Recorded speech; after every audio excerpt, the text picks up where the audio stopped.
سوال پیدا ہوتا ہے اسلام میں تو فرقہ واریت نہیں ہے، تو یہ اہل سنت اور شیعہ کا کیا فرق آ گیا؟ بات یہ ہے کہ ہمارا یہ مسلک ہے، ہم قرآن و سنت کی وہ تشریح معتبر مانتے ہیں جس پہ صحابہ چلے، اور شیعہ حضرات صحابہ کو فالو نہیں کرتے.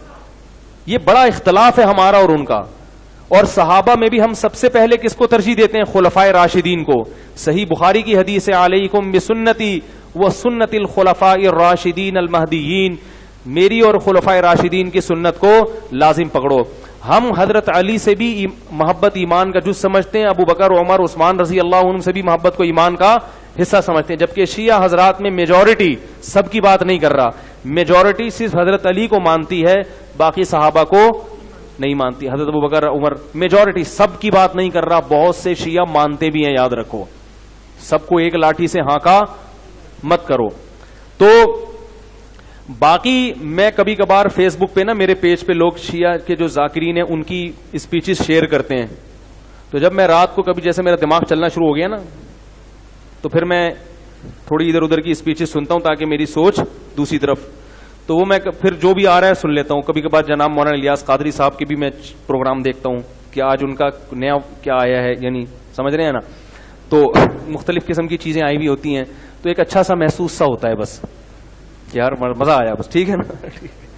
تو اسی طرح وہ شیعہ لوگوں کی بھی، تو وہ عجیب عجیب پتہ نہیں کیا ان کی تقریریں ہوتی ہیں، عجیب سے اسٹائل ہوتے ہیں.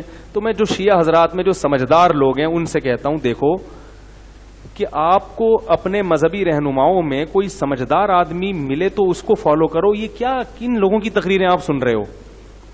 فیس بک پہ جو شیئرنگ ہو رہی ہے جذبات سے ہٹ کے کبھی ان کی اسپیچز میں غور کیا کرو، یہ کیا باتیں کر رہے ہیں؟ یہ تو فضول، نہ روایتوں کا کوئی سر نہ کوئی پیر، ایسے من گھڑت قصے، یہ تو بیٹھ کے بناتے چلے جاؤ، پھینکتے چلے جاؤ. وہ ہمارے استاد تھے نا ایک، وہ جو جنہوں نے مجھے کہا نا یہ ہائیڈروجن ڈائی آکسائڈ لکھ کے لاؤ، یہ لکھ کے لاؤ، وہ لکھ کے لاؤ، انہی استاد کی بات کر رہا ہوں. اللہ تعالیٰ اگر وہ زندہ ہیں تو ان کو عمر میں برکت دے، اگر دنیا سے جا چکے ہیں اللہ ان کی مغفرت سے، پتہ نہیں کہاں چلے گئے وہ. تو ان میں ایک خوبی یہ تھی کہ وہ تعریفیں اپنی بہت کرتے تھے، اچھے استاد سے، ٹیچر بھی اچھے تھے، لیکن ان میں ایک بات تھی کہ تعریفیں بہت کرتے تھے.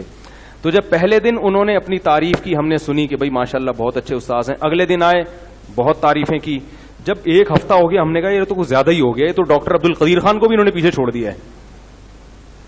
تو پھر طلبہ تو کسی کو نہیں چھوڑتے، اسکولوں کے جو اسٹوڈنٹ ہیں نا بڑے ہوشیار ہوتے ہیں. پھر ہم نے دیکھا کہ ایک دن استاذ آئے ہیں اور اپنی تقریر کر رہے ہیں، تو ایک طالب علم کو ہم نے دیکھا ڈیسک کے نیچے یوں یوں کر رہا ہے. اس کو دیکھا دیکھی دوسروں نے بھی ایسا شروع کر دیا. میں نے کہا یہ کیا ہو رہا ہے؟ انہوں نے کہا یہ چھوڑ رہے ہیں، ہم لپیٹ رہے ہیں. جیسے وہ پتنگ کا مانجا لپیٹا جاتا ہے نا، بھائی پتنگ کا مانجا ایسے لپیٹتے ہیں نا. کہا یہ لمبی لمبی کیا کر رہے ہیں استاذ محترم؟ چھوڑ رہے ہیں. اور ہم کیا کر رہے ہیں؟ کہہ رہے ہیں ہم ایک ہفتہ ان کی تعریفیں سن سن کے تھک گئے ہیں، اب ہم نے لپیٹنے کا کام کہ یار یہ سنبھل نہیں رہی. تو وہ جو ذاکرین کی اسپیچز جو فیس بک پہ شیئر ہو رہی ہیں، ہو سکتا ہے ان میں کوئی سمجھدار بھی ہوتے ہوں جو ہم تک نہیں پہنچتے، لیکن جو آج کل جو اسپیچز ذاکرین کی آ رہی ہیں ان کو دیکھ کے مجھے یہی خیال آتا ہے کہ یار یہ چھوڑ رہا ہے اور آپ نے کیا کرنا ہے؟ لپیٹنا ہے. تو وہ جو سامنے بیٹھے ہوئے ہیں پتہ نہیں کیا کر رہے ہیں بیٹھ کے یار، وہ ایک نعرے اور نہ سر نہ پیر. تو مجھے حیرانگی ہوتی ہے یار، ان میں بھی کچھ پڑھے لکھے لوگ ہوتے ہوں گے، ان کو اشکال نہیں ہوتا کہ یہ کیا کر رہے ہو. ہم ممبر پہ کوئی تھوڑی سی ٹیڑھی میڑھی بات کر دینا، فوراً فیس بک یوٹیوب پہ عجیب عجیب کمنٹس آتے ہیں. اور اچھی بات ہے اگر ہم غلط بات کریں تو کمنٹس آنے چاہیے تاکہ ہمیں بھی تو کوئی سیدھا کرنے والا ہو.